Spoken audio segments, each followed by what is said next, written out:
E o Justiça para Todos volta a falar com o desembargador federal Carlos Delgado, vice-presidente da AJUF na terceira região. Doutor Carlos, a PEC número 6, ela fala em aumento progressivo da alíquota de contribuição, que pode chegar até 22%. O que isso representa para o trabalhador? Bom, Daiane, isso representa um efeito confiscatório, porque essa alíquota de 22%, acrescida a alíquota de 27,5% de imposto de renda, vai representar praticamente 50% de contribuição previdenciária e imposto de renda em cima daquilo que o magistrado recebe, né? Parece-me muito que o que o governo propõe aí é, no futuro, a sua retirada da contribuição patronal, aquela de 22%, de forma a deixar com que só os servidores contribuam para o seu regime, né? Algo que também depois vai acabar sendo, se eles conseguirem emplacar, vai acabar também sendo estendido para o regime geral. Mas o que representa essa alíquota progressiva que chega até 22% é confiscar parte da remuneração que servidores e magistrados recebem. Outro ponto bem polêmico da proposta de emenda constitucional número 6 é a questão da pensão por morte. A associação se posiciona de que forma em relação ao que foi apresentado no texto pelo governo federal? Perfeito. Daiane, a questão da pensão por morte é algo sério porque as mudanças que o governo propõe implicam numa redução significativa no valor das pensões por morte. É interessante que previdência está dentro do conceito de seguridade social, que nada mais é do que um seguro coletivo. Então, quando há o evento morte, que ninguém deseja, obviamente, né, os dependentes daquele servidor público passarão a receber um benefício chamado pensão. E a sistemática que o governo propõe para cálculo dessa pensão é uma sistemática extremamente agressiva. Muito rapidamente, para a gente ter ideia com um exemplo.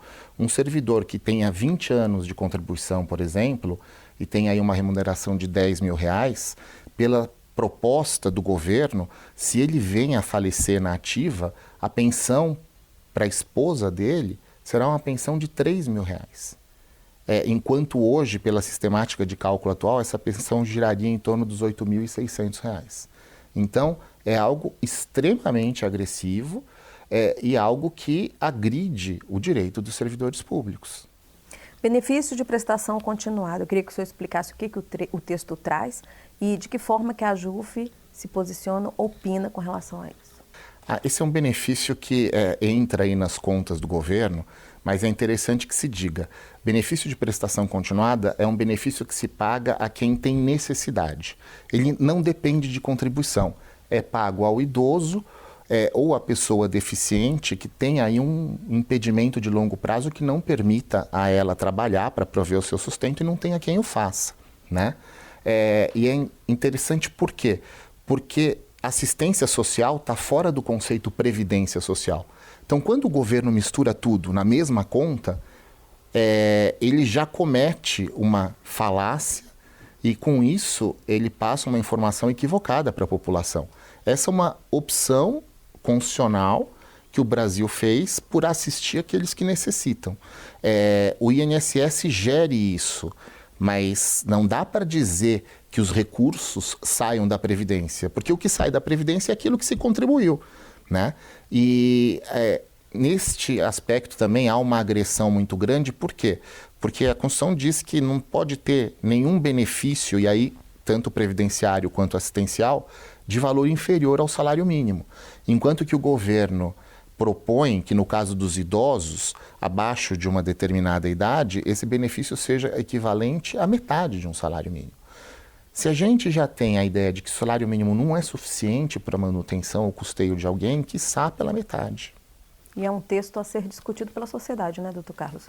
Amplamente e de forma desapaixonada e sim técnica, com números, com elementos e com um debate que traga para a discussão todos aqueles que trabalham efetivamente com isso. Doutor Carlos, em uma outra nota técnica, a AJUF alerta que a PEC, se aprovada do jeito que está, ela pode resultar em perda de arrecadação. Como seria isso? Daiane, resulta em perda de arrecadação porque se você agravar muito a situação de quem está no regime próprio, e hoje, por exemplo, tem direito à paridade e integralidade, o que vai acontecer é que essa pessoa vai migrar de regime. Vai migrar de regime, com a possibilidade de efetuar recolhimentos com base no teto do regime geral e fazer uma previdência complementar, né? Se eu deixo de pagar R$4.000 de previdência e passo a pagar 600, há uma perda de arrecadação. Aliás, perda essa que já vem acontecendo, como por exemplo, com a reforma trabalhista, que causou o fenômeno da pejotização. Hoje muitas empresas se valem da contratação de serviços prestados, que em tese se dariam com carteira assinada, que não ocorrem mais porque se exige que o trabalhador cria uma pessoa jurídica para prestar os seus serviços. E com isso não há recolhimento por parte da empresa da folha de salários e o próprio trabalhador fica em dúvida se ele declara o valor efetivamente recebido para fins de contribuição previdenciária. Uma vez que a gente só vai pensar nos nossos direitos da aposentadoria dali a 30 anos, no momento em que estamos iniciando a carreira, digamos que o trabalhador ele não é previdente. Isso por si só já causa uma perda de receita para a Previdência. E uma reforma muito agressiva vai aumentar esse efeito. Doutor, para a gente finalizar, vale ressaltar, a AJUF ela não é contra o país sofrer mais uma reforma da Previdência, não é isso? O sistema previdenciário brasileiro passar por mais uma mudança. Não, de forma alguma. A gente sabe, primeiro, isso é do jogo.